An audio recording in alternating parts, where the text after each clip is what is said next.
Morning, sunshines.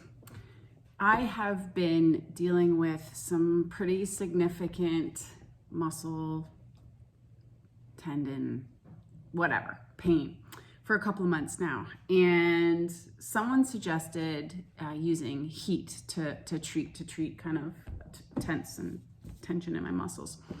So I remember when I was younger, we had a heating pack that we tossed in the microwave, heated up, and you could put it in the freezer too. So I looked kind of online and I looked at Shoppers to see kind of what was out there. And then I thought I could probably just make one.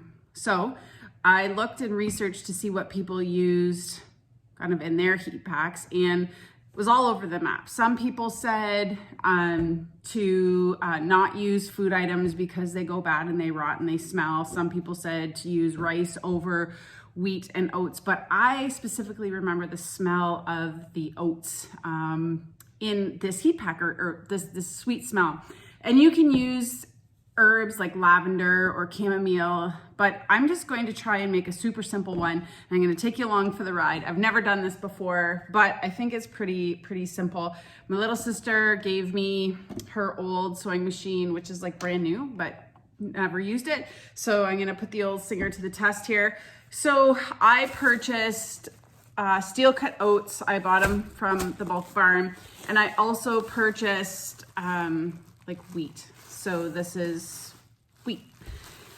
And I don't really know how much I have. I would say, I don't know, it was $10. That's probably like a good 5 pounds, but I want it to be big enough that it's going to kind of go over my shoulders or that I can use in other places. So I didn't want a small heating pack. I kind of wanted a large one. And my mom always gives us dish towels as gifts, which is super handy, but I have an overabundance of dish towels for all of the different seasons, and so we had to recycle some of these. So normally I use them for cleaning and things like that, but one of our favorites was this fish one that she gave us a couple of years ago, and it's ready for retirement. It has some stains on it and things like that. So I'm going to use this one to make my heat pack. So all I'm gonna do is fold it inside out and sew it around, and I'm gonna leave a big enough hole that I can then fill it with my grains, whatever they are. And I'm just gonna leave a hole so that I can fit this funnel in. In some of the other videos that I watched, they used a tiny little funnel, but I think I've said before that I'm impatient. So I'm gonna leave a bigger hole and then just sew it shut because it's going to be easier. So I'm gonna use my canning funnel instead. We'll see how that goes. So, and I mean, of course, like you could iron this and pin it and make it look really pretty, but I really don't care what it looks like, just as long as it relieves some of my pain. So let's get rolling here. And I'm not a seamstress either, so you know, it's gonna be what it's gonna be. So you just want to make sure you lock your stitch when you start. Kind of have a heavy foot. It's kind of like driving for me. Speed through it. You leave your needle in to turn it. Oh, I didn't even line this up, but some of this I'm going to cut off so it doesn't matter. Just going to kind of make it look a little bit good under there.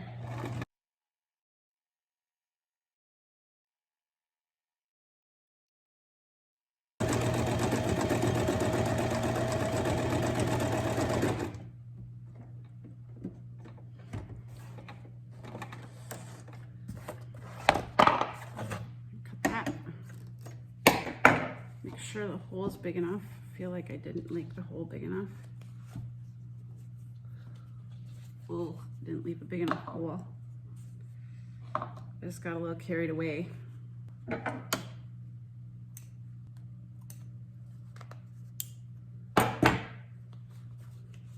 Okay, so my hole is big enough to put my funnel in.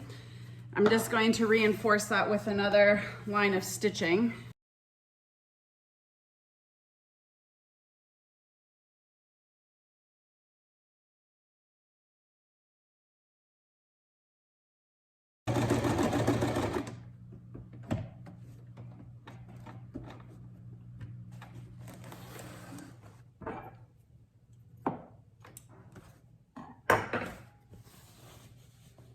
Okay, so now that I've kind of sewed it closed. I have to turn it back in right side out. And I'm going to try and create like 3 or 4 pockets so that it doesn't all get trapped down in one end. This is going to take some time, so bear with me. Yeah, so I'm going to fill it a little bit. I'm going to fill it up, and then I'm going to sew it closed, and then fill it up and sew it closed.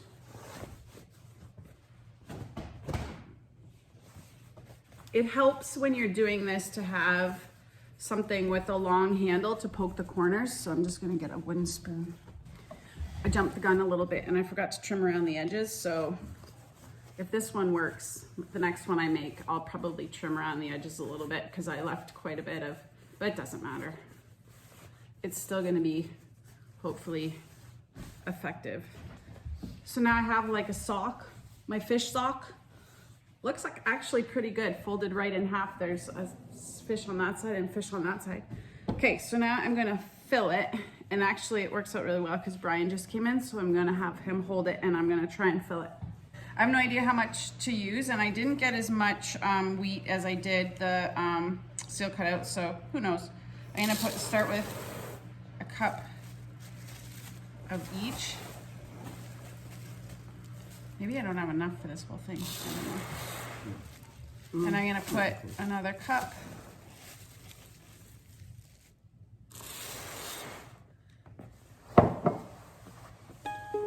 Okay, and then I'm gonna sew that closed.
Now I gotta close the seam. Thank you. That's it? Yep. Now I gotta close the seam. So I got 1, 2, 3, and I maybe should have measured, but anyways, no biggie. This is the prototype after, spills out. Maybe this one's a little too full. It's okay. See if I can get this closed. Guess I could pin this actually. So I'm just pinning along the top edge to hold it closed so nothing spills out when I sew it. Okay, so I've got it, the opening pin closed, and now I'm just going to sew it closed and then reinforce it. This is a little bit tricky because it's bulky.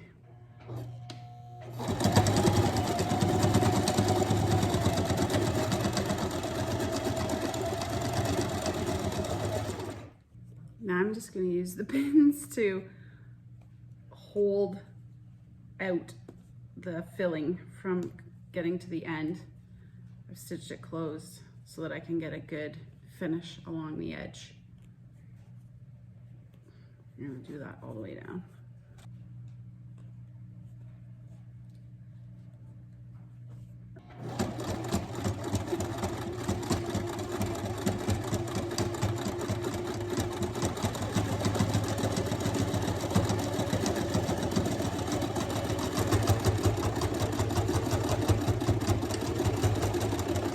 Now I'm just going to reinforce this one more time. It is a little bit tricky because you have to hold the bag in the air because it's heavy, but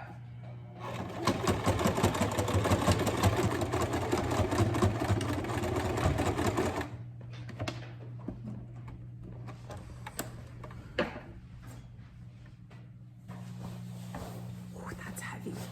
There we go. So there's my heating pad. And we're supposed to be able to put it in the microwave for 2 minutes. So I'm gonna go do that and we'll see how it goes, see if it gets hot.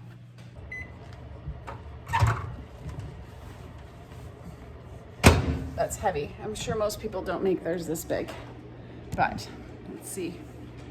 It's warm. Oh, it smells good. Okay, so by making that big pocket in the middle, it allows the, oh yeah. Ooh, this is gonna be nice. And so it makes it so that all the filling doesn't fall to the two ends. It holds it kind of right where I need it. And it's long enough that I can loop it back a little bit and let it drop down on the tops of my shoulders where I feel tension the most. So I say it's a win. I would suggest trying to make one. If you don't have one and you want one, you can also put it in the freezer. Once it's cooled down, you can put it in the freezer and use it as a cold pack. So it can be a hot pack or a cold pack. I ended up microwaving mine for 3 minutes because 2 minutes just wasn't enough just because of the volume. But yeah, it's super awesome. So have fun making it. Thanks for watching. We'll see you next time.